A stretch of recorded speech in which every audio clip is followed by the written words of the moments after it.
ನಾವೇನು ಕೆತ್ತನೆ ಮಾಡಿಲ್ಲ. ನಾವು ತಗೊಂಡಿರೋದು ಅರ್ಜಿ ಕೊಟ್ಟು ತಾಲೂಕು ಆಫೀಸಿಂದ ನಾವು ಔಷಧಿ ತಗೊಂಡ್ಬಂದಿದ್ದೀವಿ. ನಿಮ್ ಸೀಲು ಸೈನಿ ಇದೆ. ನೀವು ಅದು ಹೇಳೋದು ತಪ್ಪು. ಕೆತ್ತನೆ ಅಂತ ಯಾವನ ಮಾಡ್ತಾನೆ ಅಂತ ಎಲ್ಲರೂ ಮಾಡಲ್ಲ ಸರ್. ಹಂಗಾದ್ರೆ ಸರ್ಕಾರಿ ಕಚೇರಿಯಲ್ಲಿ ನೀವು ತಾನೇ ಮಾಡೋದು ಫಸ್ಟ್ ಅಲ್ಲ. ನಾನು ಹೇಳೋದು ಯಾರು ನಿಮ್ಮಂತ ಮೆಂಬರ್ಗಳಾಗಿರೋಂಥವ್ರು ನಿಮ್ಮಂತ ಹಿಂಗೆ ಅದಂತ ನೀವಂತ ಹೇಳ್ತಾ ಇಲ್ಲ. ನಾನು ಯಾರು ಮಾಡ್ತಾರೆ ಜಸ್ಟ್ ಮಾಡ್ತಿರ್ತಾರೆ. ನೀವು ಅಷ್ಟಲ್ಲಿ ಮಾಡ್ತಿರ್ತಾರಂತೆ ಯಾರು ಅಧಿಕಾರಿಗಳು ತಾನೇ ಮಾಡೋದು. ನಾವು ಹೇಳ್ಬೋದು. ನನಗೆ ಬೇಕಾಗಿದ್ದು ನಾನು ಹೇಳ್ತೀನಿ. ಮಾಡೋದು ಯಾರು? ಅಧಿಕಾರಿಗಳು. ಯಾರು ತಪ್ಪೋದು? ಅಧಿಕಾರಿಗಳು ತಪ್ಪೋದು. ಹೆಸರೇ ಚೇಂಜ್ ಆಗುತ್ತೆ. ಕೃಷ್ಣಪ್ಪ ಇರೋದು ಕೃಷ್ಣಾಚಾರಿ ಅಂತ ನಿಮ್ಮ ಬುಕ್ಕಲ್ಲೇ ಚೇಂಜ್ ಆಗಿದೆ. ಕೊಡ್ಲಾ? ನಮ್ಮ ಬುಕ್ಕಲ್ಲಿ ಯಾರು ಚೇಂಜ್ ಆಗಿರಲ್ಲ. ಬೇಡ, ಆಯ್ತು. ಇವಾಗಲೇ ತಗೊಳ್ಳಿ ಬರಲ್ಲ ಸರ್. ನಿಮ್ಮ ಟಿಪಿಯಲ್ಲಿ ಆಗಿರೋದು, ನಿಮ್ಮ ಕಚೇರಿಯಲ್ಲಿ ಆಗಿರೋದು. ನಾನು ಹೇಳ್ತಾ ಇದೀನಲ್ಲ, ನಾನು ಇಲ್ಲೇ ಇರ್ತೀನಿ ತಗೊಂಬಪ್ಪ ಅಂತ ಹೇಳ್ತಾ ಇದ್ದೀನಿ. ತಗೊಂಡ್ಬರ್ತೀನಿ. ಇದೆ ಸರ್. ನಾನು ಹೇಳ್ತಾ ಇರೋದು ನಾನು ನಿಮ್ಮ ಬಗ್ಗೆ ಹೇಳ್ತಾ ಇಲ್ಲ. ನಿಮ್ಮ ಹಿಂದೆ ನನ್ನ ಬಗ್ಗೆ ನಾನು ಹೇಳ್ತಾ ಇದ್ದೀನಿ ಅಂತಲ್ಲ. ನಮ್ಮ ಹಿಂದೆ ಇದ್ದಂಥ ಆಫೀಸರ್ಸ್ ಆಗಿರ್ಬೋದು, ಇದ್ದಂಥ ಅಧಿಕಾರಿಗಳಾಗಿರ್ಬೋದು, ಅಥವಾ ನಿಮ್ಮಂಥ ಸದಸ್ಯರು ಬಂದಂಥ ಮಹಾನುಭಾವರು ಮಾಡ್ತಿರ್ತಾರೆ. ಅಥವಾ ಅದು ಮಾಡದೇ ಇದ್ರು ಕೂಡ ಎಲ್ಲೋ 911 ಹಾಕೊಂಡು ರಿಜಿಸ್ಟರ್ ಮಾಡ್ಕೊಂಡು ಎಲ್ಲ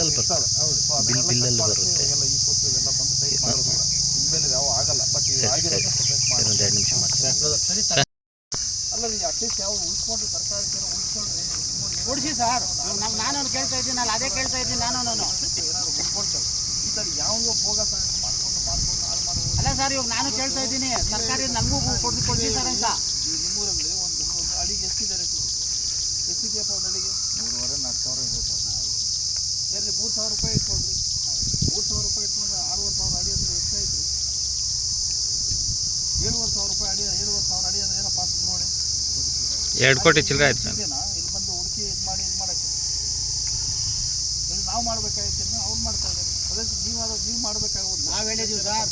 ಹೇಳಿ ಯಾವುದನ್ನು ಉಳಿಸಿ ಅಲ್ಲ ಸರ್. ನಾವು ಹೇಳಿದ್ದೆ ಔಷಧಿ ಪ್ರಕಾರ ನಮಗೆ ಸರ್ಕಾರಿ ಪಾಳುಗಳನ್ನ ಅಳತೆ ಮಾಡ್ಕೊಳ್ಳಿ ಸರ್ ಅಂತ ಹೇಳಿದ್ದೀವಿ.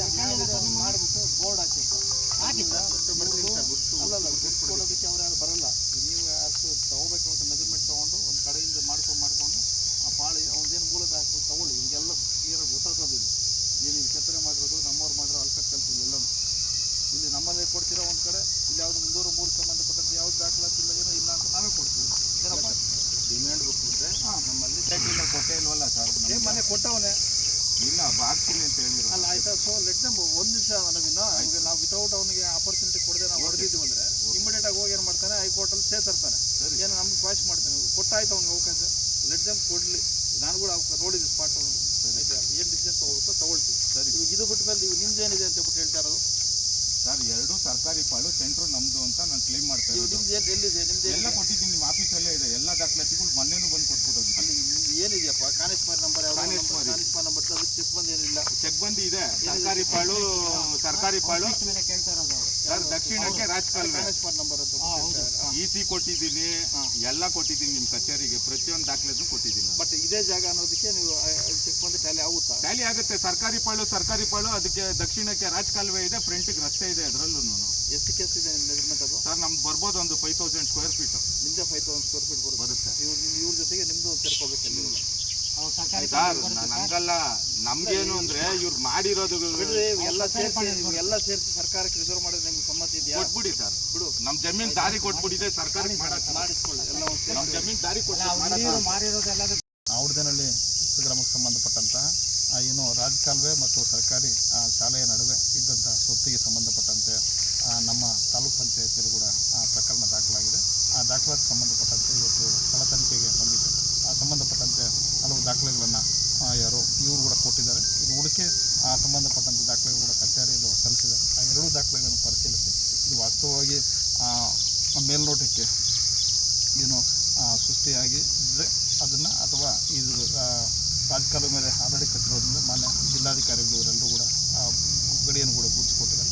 ಅದು ಸಂಬಂಧಪಟ್ಟಂತೆ ಕ್ರಮ ಕೈಗೊಂಡು ಸರ್ಕಾರದ ಆಸ್ತಿಯನ್ನು ಉಳಿಸುವಂಥ ಕ್ರಮ ಕೈಗೊಳ್ತಾರೆ ಅಂತ ಮಾತನ್ನು.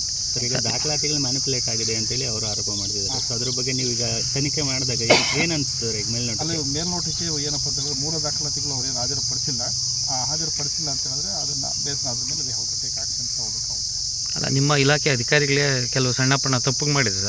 ಅವ್ರ ಮೇಲೆ ಏನು ಕ್ರಮ ತಗೊಂಡಿರುತ್ತೆ? ಖಂಡಿತ. ಇವು ಫಸ್ಟ್ ಇವು ಏನು ದಾಖಲಾತಿಗಳು ಪಂಚಾಯತಿಯಿಂದ ಕೂಡ ತಗೊಳ್ತಾ ಇದ್ದೀನಿ. ತಗೊಂಡು ಆಮೇಲೆ ಆ ಒಂದು ಖಾತೆಯನ್ನು ವಜಾ ಮಾಡೋದ್ರ ಜೊತೆಗೆ ಸಂಬಂಧಪಟ್ಟ ಅಧಿಕಾರಿಗಳ ಮೇಲೆ ಕೂಡ ಶಿಸ್ತು ಕ್ರಮ ತಗೊಳ್ತೀವಿ. ಸರಿ, ಥ್ಯಾಂಕ್ ಯು ಸರ್. ಓಕೆ. ದಾಖಲಾತಿ ಇಲ್ಲ ಅಂತ ಇವರೇ ಕೊಟ್ಟವರಲ್ಲ. ಪ್ರಾಪರ್ಟಿಯಲ್ಲಿ ಎಕ್ಸಿಸ್ಟೆನ್ಸ್ ಆಯ್ತು. ಅವಾಗ ಕೇಸ್ ಹಾಕ್ಕೊಂಡ್ರು. ಆಮೇಲೆ ಇವ್ರು ಪ್ರಾಪರ್ಟಿ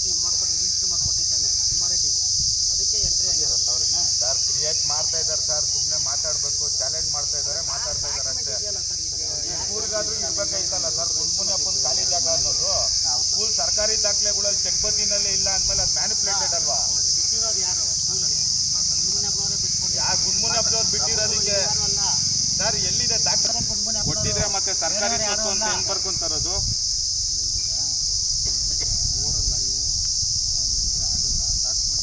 ಕೊಡಕ್ ಹೇಳಿ ಸರ್, ಇವಾಗ ಹಿಂಗೆ ಮಾಡ್ಕೊಂಡ್ ಬಂದ್ಬಿಟ್ಟು ಸರ್ ರಾಜಕಾಲುವೆನೇ ಇಲ್ಲ ಅಂದವರು ಇದೇ ಮೀಡಿಯಾದವ್ರು ಬಂದು ಅವತ್ತು ರೆಕಾರ್ಡ್ ಮಾಡಿದ್ರು. ರಾಜಕಾಲುವೆ ತೆರವಾಗ್ಲಿಲ್ವಾ ಸರ್? ಸ್ಕೂಲ್ ಕೊಟ್ಟರು, ಆಗ ಸ್ಕೂಲದು ಸರ್ಕಾರಿ ಇದಾಗುತ್ತಾ ಗುಂಡ್ಮುನಿಯಪ್ಪಂದಾಗುತ್ತಾ? ದಾನ ಮಾಡಿರೋ ದಾನ ಪತ್ರಗಳೆಲ್ಲ ಕೊಡ್ಬೇಕಲ್ಲ. ಆಯ್ತು, ಏನಿದೆ ಕೊಡಿಯಪ್ಪ, ಆಯ್ತು. 82ರಲ್ಲಿ ಕೊಟ್ಟಿರೋ ಸರ್, 92, 90 ಅಲ್ಲ, 40ರಲ್ಲಿ 50 ಡಾಕ್ಯುಮೆಂಟ್ಸ್ ಇದ್ದಾವೆ. ಏನೋ ದಾನ ಪತ್ರ ಮಾಡಿರೋದಾಗಿರ್ಬೋದು, ಮತ್ತೊಂದು ಏನಾದ್ರು ಇರ್ತವೆ. ಅದೇ ಜಾನ್ ಬೋಗ್ರು ಪಟೇಲ್ರು 48, 49ರಲ್ಲಿ ಹಸ್ತಾಂತರ ಮಾಡಿರೋ ದಾಖಲಾತಿಗಳನ್ನೂ ತಂದಿದ್ದೀನಿ DDLR ಕಚೇರಿ ದೊಡ್ಡಬಳ್ಳಾಪುರದಿಂದ. ಅದು ನಿಮ್ಗೆ ಲಗತ್ತಿಸಿದ್ದೀನಿ ನಿಮ್ಮ ಕಚೇರಿಗೆ. ಇಲ್ಲಿ ರಾಜಕಾಲುವೆನೇ ಇಲ್ಲ ಅಂದವ್ರಲ್ವಾ ಸರ್? ರಾಜಕಾಲುವೆ ಎಲ್ಲಿಂದ ಬಂತು ಸರ್? ಮತ್ತೆ ಅವತ್ತು ಫೈಟ್ ಮಾಡಿದ್ರು ಎಲ್ಲ ಸೇರ್ಕೊಂಡು ರಾಜಕಾಲುವೆನೇ ಇಲ್ಲ ಅಂದರು, ಶಾಲೆ ರಾಜಕಾಲುವೆ ಮೇಲೇನೆ ಇಲ್ಲ ಅಂದರು. ಮತ್ತೆ ರಾಜಕಾಲುವೆ ಎಲ್ಲಿಂದ ಬಂತು? ಹೆಂಗ್ ತೆರವು ಮಾಡ್ತಿದ್ರು? ರಾಜಕಾಲುವೆ ಮೇಲೆ ರೋಡ್ ಮಾಡಿದ್ದಾರೆ ಅಂತ ಇದು ಮಾಡಿರೋದಷ್ಟೇ.